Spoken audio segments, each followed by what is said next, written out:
Vinland Saga has finally returned from its 2-month hiatus, and I am damn happy to see it back. Not to mention I just started to rewatch season 1 of the anime in the dub, and I do believe the newest volume of the manga drops in November here in the West, so suffice it to say, I am back on my Vinland Saga bullshit, and nobody can stop me. Chapter 186 starts to dive into some brutal truths about humanity, and most of that deals with the idea of possession, and what someone, quote, deserves. Now, we know that Thorfin and his settlers have been here for a bit now and have made a lot of progress. They've chopped down a lot of trees, cleared the fields, started growing crops, and basically everybody has been working their ass off to get this settlement livable for everybody involved. But there is a parallel showcased in the opening of this chapter that deals with who owns what. First, we see the children arguing over who gets to use the swing, with Carl basically saying since his dad made the swing, it belongs to him, and he doesn't want to share it. From that, we cut to the adults who are also in an argument of possession, and this comes down to the question of what the very idea of agriculture implies. Who gets to enjoy the benefits of the labor, or who is going to own the land? Should it be evenly distributed between everyone, or should the people that work the hardest get first dibs on everything? And how do you quantify who actually worked harder than who? Certain pieces of land are also inherently more valuable than other pieces. And what about the people that just arrived in the ships that weren't here to work on the fields in the beginning? It's not their fault that they didn't put in as much effort as the people that were here, and so on and so forth. And I think this brings up a really good issue of just humanity in general, and also provides an antithesis of how the natives work. Though the natives were not in this chapter, we know that at least in a general sense, the natives don't believe in possession of the land in the same way that the foreigners do. They treat it as something more sacred and spiritual, and use the resources in one area before migrating to a new area. So this problem only occurs when you make land a product. And as we know in 2021, this is only the beginning of reality as we know it in the future of humanity.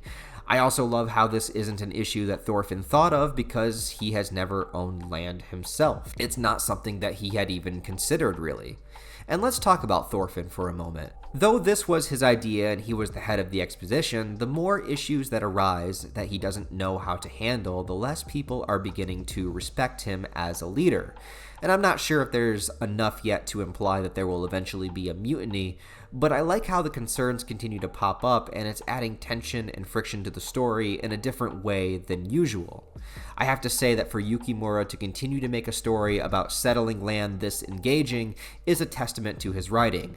But then again, in the slave arc, he really made me care about farming and planting wheat, so I guess I shouldn't count him out in that regard. And as I've mentioned before in other reviews, I do think that if you read this portion of the story back to back, it does flow very well, and you see these consistent rises and falls and things beginning to work out, and then problem after problem after problem. We also get information on what happened with Cordelia and Evyar. Turns out Evyar did not threaten Cordelia or anything of that sort. Instead, he actually just vocalized his concerns with Thorfin's leadership and that he doesn't feel like Thorfin knows what he's doing. He makes some logical points along the way too, and considering Evyar has never seen Thorfin in action, he doesn't have any real reason to understand where Thorfin is coming from. He's only seeing Thorfin with brand new eyes from the Thorfin that is presented now. He doesn't know his entire story or why he believes the things he does, but he basically tells Cordelia that there will come a time for the sword and he's keeping it for protection, which is something that he doesn't believe Thorfin is qualified for. I also like how Evyar and his crew are saying that yes, we know Thorfin is the leader and we respect him, but he's going to need us to pick up the slack when he begins to falter, and that they are including Cordelia within that, noting that not only is she great at all the feminine things that she does, but that she's also physically the strongest person that they have around. You could look at this as manipulation to an extent, and it is.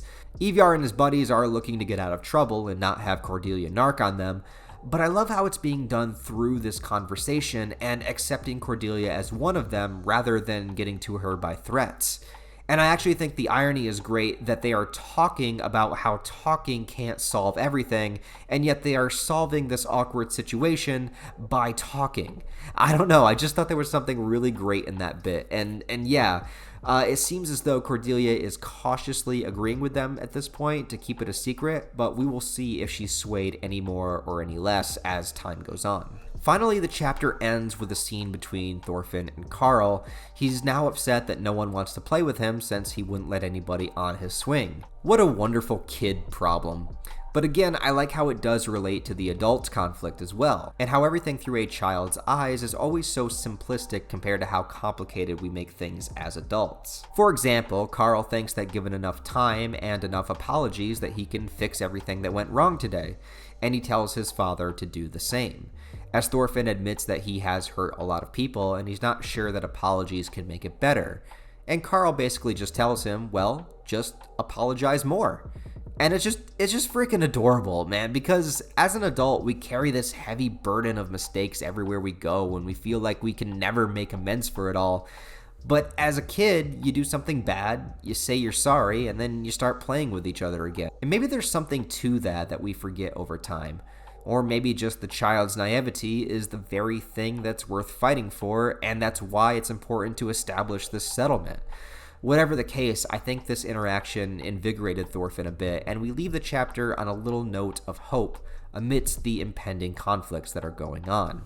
So overall, I really like this chapter. I think it was very intelligently written, and I do hope the short hiatus that Yukimura took means that we are going to keep getting consistent good chapters to consume like this one. I love Thorfin as a character so much, and after everything that he's been through, I just want to see how far he can push this new world that he's building. But anyways, what did you guys think of the chapter? Please leave your thoughts, your ideas, and opinions down below. I'd be very curious to read through them all. What do you think of this arc and how it's going right now, how this chapter adds to it? And what did you think about the conversation between Evyar and Cordelia? How do you think that's going to play out? Other than that, guys, thanks a lot for watching. Check out the links in the description for my Patreon and merch store if you'd like to support the channel on that deeper level. As well, you'll see all of the various social media links where you can follow me. Other than that, guys, I hope you all have a wonderful day, and I'll talk to you next time.